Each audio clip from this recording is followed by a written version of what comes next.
Okay, this is a little bit more info for the safety switch one. Some older houses will not have had this safety switch installed, and they'll just have fuses or these plug-in circuit breakers. If you see this at your place, then you have absolutely no safety switch protection protecting you or your family or your kids from getting electric shock if something does not go right. I would strongly advise that if you don't have a safety switch, just to ring your local electrician and get him to come around and do a safety check. Or give us a call on 1300 796 500, as we'd be happy to help.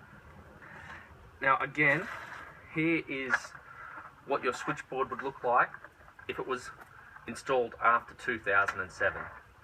You can see the main switch here, and then a light safety switch, another light safety switch, and then two power safety switches.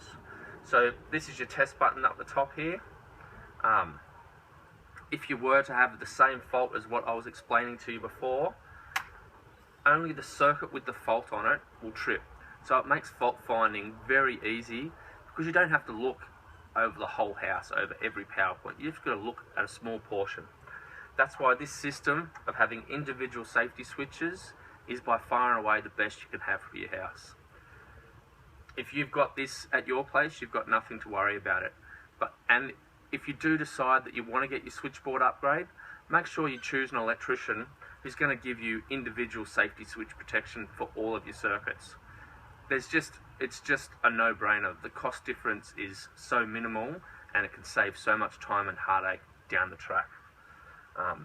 So again, give your local electrician a call if you want to get your switchboard upgrade, or if you're in Sydney, give Aaron's Complete Electrical a call on 1300 796 500, as we'd be happy to help bring your switchboard out of the dark ages.